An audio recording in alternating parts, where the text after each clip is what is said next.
மாசி 3ஆம் வெள்ளிக்கிழமை அம்மாவை பார்க்க கோவிலுக்கு வந்தாச்சு. போன வாரம் இவங்களை பார்க்க முடியல, ரொம்ப வருத்தமாக இருந்தது. ஆனால் நல்லபடியாக வந்து பார்த்தீங்கன்னா இந்த வாரம் வந்து சாமிக்கு வந்து சூலாயுதத்தில் எலுமிச்சம்பழம் வந்து சொருகி வச்சாச்சு. இந்த எலுமிச்சம்பழம் சொருகிறதுங்கிறது நம்மளுடைய திருஷ்டிகள் வந்து அகலணும் அப்படிங்கிறதுக்காக தான் பண்ணுறது. மற்றபடி கெட்ட எண்ணத்தில் நம்ம எதுவுமே வந்து கோவிலில் பண்ணக்கூடாது. மற்றவங்கள வந்து கெடுக்கணும், மற்றவங்க கெட்டு போகணும் அப்படின்னு நினச்சி நம்ம எதுவுமே சூலாயுதத்தில் எலுமிச்சம்பழம்லாம் சொருகக்கூடாது. ரொம்ப ரொம்ப தப்பு. அப்புறம் வந்து பார்த்தீங்கன்னா யாரெல்லாம் இந்த மாதிரி வந்து கோவிலில் என்ன மாதிரி செய்வீங்க அப்படிங்கிறத கண்டிப்பாக கமெண்ட்டில் சொல்லுங்கள். நான் வந்து பார்த்தீங்கன்னா கோவிலுக்கு போகும்போது இந்த கோவிலில் வந்து நமக்கு அந்தந்த கடவுளுக்கு பக்கத்துலேயே வந்து நம்ம விளக்கேற்றுற மாதிரி வந்து இந்த தட்டு வந்து வச்சுருப்பாங்க. அதனால் வந்து நமக்கு பார்த்தீங்கன்னா ரொம்ப வந்து திருப்தியாக இருக்கும். அந்தந்த கடவுளுக்கு நேராகவே நம்ம வந்து விளக்கு வந்து ஏற்றிக்கலாம். இன்றைக்கி வந்து அம்பாளுக்கு நான் வந்து சிகப்பு திரியில் வந்து விளக்கு வந்து ஏற்றினேன். அதே மாதிரி துர்க்கை அம்மனுக்கும் நான் வந்து சிகப்பு திரியில் தான் ஏற்றுவேன். முருகனுக்கும் வந்து பார்த்தீங்கன்னா சிகப்பு திரியில் தான் வந்து நான் விளக்கு வந்து ஏற்றுறேன். நேற்று வந்து பார்த்தீங்கன்னா கனவுல வந்து முருகன் வந்து வள்ளி தெய்வனோட எனக்கு காட்சி கொடுத்தாரு. அது வந்து எனக்கு கனவு காலையில் மறந்து போச்சு.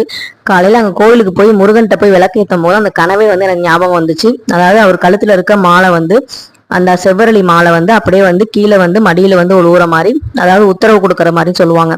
அந்த மாதிரி வந்து கனவு வந்துச்சு. ரொம்ப சந்தோஷமா வந்து அந்த முருகனை வேண்டிக்கிட்டே வந்து விளக்கேற்றினேன். அதே மாதிரி பக்கத்தில் இருக்க விளக்கெல்லாம் காற்றுல வந்து அணைஞ்சிருந்துச்சு. இந்த மாதிரி விளக்குல வந்து எண்ணெய் இருந்து திரியும் இருக்கு, ஆனா வந்து காத்துல வந்து அணைஞ்சு போயிருக்கு அப்படின்னா நான் எந்த கோவிலுக்கு போனாலும் நான் விளக்கேற்றும் போது பக்கத்துல ஏதாவது விளக்கு வந்து அணைஞ்சிருந்தது, அவங்க ஏத்துனது மற்றவங்க ஏத்துனது அப்படின்னா கண்டிப்பா வந்து நானும் இந்த விளக்கு வந்து யார் ஏத்துனாங்களோ அவங்க வேண்டுதல் வந்து நிறைவேறணும் அப்படின்னு சொல்லிட்டு நான் என் விளக்கு ஏற்றும் போது அவங்களோட விளக்கையும் வந்து சேர்த்து வந்து ஏற்றி வைப்பேன். அதே மாதிரி காத்து அடிச்சிச்சுன்னா 4-5 விளக்குகளை வந்து சேர்த்து ஒன்னா வந்து ஒரே தீபமா வந்து பக்கத்து பக்கத்துல வச்சோம்னா நல்லா எரியும். ஏன்னா அவங்க வந்து ஒரு வேண்டுதலுக்காக ஏற்றி வச்சிருப்பாங்க.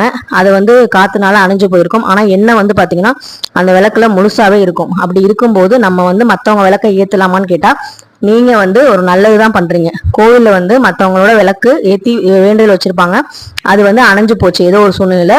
நீங்க வந்து உங்க கையால இந்த விளக்கு யார் ஏத்துனாங்களோ அவங்க வேண்டுதல் வந்து நிறைவேறணும் அப்படின்னு சொல்லிட்டு நீங்க வந்து ஏத்தலாம், ஒன்றும் தப்பு கிடையாது. இது வந்து நம்ம அவங்களுக்கு செய்யற நல்லதுதான். யாருன்னே தெரியாதவங்களுக்கு செய்யறதுதான் வந்து பாத்தீங்கன்னா தர்மம் அப்படின்னு சொல்லுவாங்க. புண்ணியம் நமக்கு வந்து சேரும். அது மட்டும் இல்லாம அவங்களுக்கும் நல்லது நடக்கும். அதுக்கப்புறம் துர்க்கை அம்பாளுக்கு வந்து பாத்தீங்கன்னா மஞ்சள் குங்குமம் வச்சு பூக்கள் வச்சு நல்லபடியா வந்து சாமி கும்பிட்டேன். அதே மாதிரி விளக்கு வந்து அவங்க சொல்ற கோவில்ல சொல்ற இடத்துல ஏத்தணும். ஊதுபத்தி சூடம் இது எல்லாமே வந்து அந்தந்த கோவில்ல என்ன சொல்றாங்களோ அந்த இடத்துல ஏத்துறதா வந்து ரொம்ப நல்லது. இந்த மாதிரி நீங்க எல்லாம் செய்வீங்களா அப்படிங்கிறத கமெண்ட்ல சொல்லுங்க. நன்றி.